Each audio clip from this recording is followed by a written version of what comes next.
რეკლამის შემდეგ ჩვენი უცვლელი რუბრიკით გიბრუნდებით. ბათუმელის ამ კვირის სტუმარი დოკუმენტალისტი გივინა ხუცრიშვილი გახლავთ. შოთა რუსთაველის სახელმწიფო უნივერსიტეტის ნიკო ბერძენიშვილის ინსტიტუტის სპეციალისტი ამჟამად აჭარის რეგიონთან დაკავშირებულ დოკუმენტურ მასალებზე მუშაობს. პირველი პრემია საქართველოს ენციკლოპედიის ფოტოგრაფიულ მასალაზე მუშაობისას მიიღო.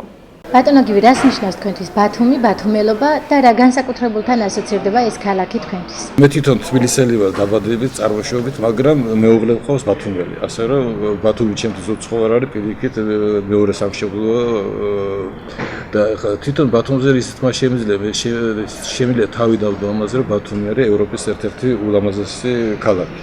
იმიტომ რომ ნაცხოვრებიათ 8 წელიწადი ევროპაში ცხოვრობდი და ძალიან ბევრი ქალაქი იმართა, მაგრამ ესეთი ხიბლი როგორც ბათუმს აქვს, ნამდვილად ბევრი ქალაქი ვერ დაიქვეყნეს. პლუს ამას შემიძლია იმითიც დავემოწმო, რომ უამრავი სტუმარი ჩამოდის და ყველა აღტაცებული არის ბათუმით. ეს არის ის ქალაქი, სადაც მაგალითად ვერ გავცვლიდე ვერცერთ სხვა ქალაქში საქართველოში რომ მეცხოვრა და რომ დავუბრუნდი, სწორედ იმიტომ დავუბრუნდი, რომ გამიგრძელებინა ჩემი ცხოვრება.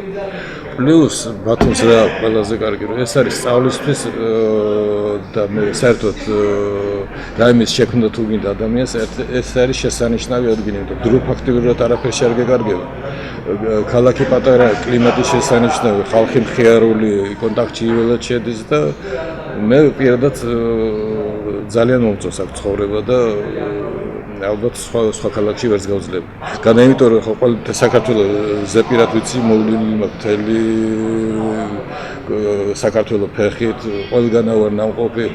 საქართველოს პრაქტიკულად საცარ მწახვი და ყველგან ჩვენი სახლი სადაც გინდა იქ იყავი, მაგრამ ნუ ახლა ეთყობა ასაკის გამო რაც ბევრი მიზეზის ან თან ჩემთვის პრაქტიკულად შეუსწავლელი იყო აჭარის არც ფოლკლორი ვიცოდი, არც ცხოვრება და ალბათ უფრო ესეც ხიბლობს რომ ყოველთვის ახალ-ახალს გებულებოდა. იმიტომ რომ ადრე მე ენციკლოპედიაში მუშაობდი, საქართველოს ქართული ენციკლოპედიის ილუსტრაცია ფაქტობრივად თითქმის ჩემს მიერ էր მომზადებული და ძალიან და მაგრამ მაშინ აჭარა ჩაკეტილი იყო, ჯარი საზღვრები დაკეტილი იყო და ფაქტობრივად უცნობი იყო ყოველ შემთხვევაში ჩემთვის. და ეხლა რომ გებულობდა, ვიცნობ და ჩემს ყოველ შემთხვევაში ძალიან საინტერესოა. რაც შეეხება ბათუმს, ეხლა შემიძლია თქვა რომ ფაქტობრივად ბათუმი და ეხლა უბრუნდება საქართველოს. რუსების პერიოდში შესანიშნავად ეხლა ვინც წაკითხული აქვს ბათუმის ისტორია, ყველასაც ეცნება რომ ეს ქართული ქალაქი არ იყო ბათუმი. ბათუმში ქართველების დასახლების უფლებას არ აძლევდნენ. აქ ცხოვრობდნენ სომხები, ბერძნები, რუსები.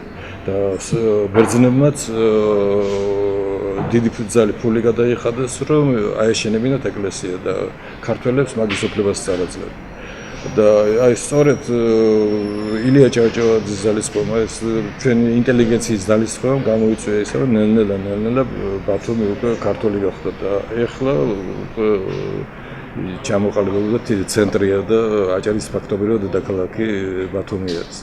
ბატონო გივი, რა შეცვლიდით ამ ქალაქში, თუ რამე შეცვლიდით ბათუმში? მე მაგალითად მივესალმები იმ ახალ არქიტექტურას, რომელიც შენდება. რატომღაც ბევრი იძახის, რომ აი ძველს მისდირე, მაგრამ ერთი ცადე და იცხოვრე ამ ძველ სახლებში, როგორი იყო, მე მახსოვს ეს ეზოები, იტალიური ეზო, ახლა სათქმელად გარეგნული მხარე ერთია და შიგნით ცხოვრებისეული დონეს მაგალითად ვერ ვიცხოვრობ.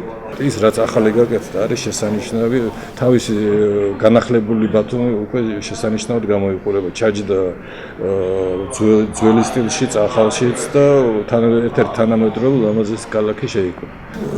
მე ვფიქრობ უფრო მეტი სწავლა, ეხლა საქართველოს რაც აკლია, ეს არის განათლება და რაც შეიძლება მეტი განათლება, იმიტომ რომ ის რაც ამჟამად არის, მე მგონი რაღაცა სტანდარტებს მაინც არ აკმაყოფილებს. და ჩემი ნება რომ იყოს თელს ჩემს რესურსებს, სახელმწიფო რესურსებს აქეთკენ მიმართავ. ჯერ უნივერსიტეტი როცა რაც უნდა მომხდარიყო და სამწუხაროდ რაც შეჩერდა ეს პროექტი, რომ და პოლიტექნიკური უნივერსიტეტი უნდა აშენებულიყო, სადაც უცხოელები ასწავლიდნენ და ეს მივთვლი რომ ეს აუცილებლად უნდა გაკეთებულიყო. იმიტომ რომ სხვანაირად თუ ევროპელებმა არ ასწავლეს, არა ჩვენთან მოხდა ჩაკეტილი წრე, იმიტომ რომ ასწავლეს ისე ძველი თაობა და ძველი თაობას არ აქვს ის მენტალიტეტი, ხო, ცოტა რთული ამისი აღიარება, მაგრამ ახლა რახან მე თვითონ მომიწია ევროპაში ყოფნა, მივხვდი რომ მან ნამდვილად ჩვენ დიპლომებს იქ არ ღებულობენ და არც არის მისაღები, იმიტომ რომ ისინი სხვა მიმართულებით წავიდნენ, განსაკუთრებით ტექნიკის დარგში. ჰუმანიტარული კიდე შეიძლება წამოეწიოთ, მაგრამ ისიც საკითხავია, იმიტომ რომ თითოეულმა იქ ადამიანმა იცის 3, 4, 5 და ძალიან და თუ ლიტერატურა არ წაიგითხა ყველა მის წყაროში ისე დიდი მეცნიერი ვერაფრით ვერ გავა. მე არ გულისხმობ თითო ცალკეულ პიროვნებებს, რომლებიც გაიჭრებიან და ძალიან მაღალ დონეზე არიან, მაგრამ აი საერთო განათლების დონე მე ვფიქრობ, რომ მაინც უნდა მაღალ საფეხურზე ავიდეს ჩვენთან. ამ შემთხვევაში ჩვენ არც შეიარაღება გვიშველა ეს არაფერი, ერთადერთი ეს არის ჩვენი იარაღი. ბატონო გივი, რას უსურვებთ ბათუმს, ბათუმელებს და როგორც ხედავთ მომავალში ამ ქალაქს? ბათუმელებს უსურვებთ კარგ ზაფხულში, კარგ ამის და ბევრ ტურისტს. ახლა ძალიან რთული არის ახლა ილაპარაკო რაღაცა სხვა მიმართულებებზე, იმიტომ რომ თუ თანხა არ იქნა, ფულია თუ არ შემოვიდა, გამდიდრებას უსურვებ პირველ რიგში. და სიმდიდრე როცა იქნა, მე თავისთავად ყველაფერი მოგვარდება, არქიტექტორის გაყოლება ძვირადღირებული და ყველაფერი კარგი მიმართულებით წავედა. იმიტომ ვიძახებით ეკონომიური განვითარებას, აი ამას უსურვებდი პირველ რიგში ბათუმს.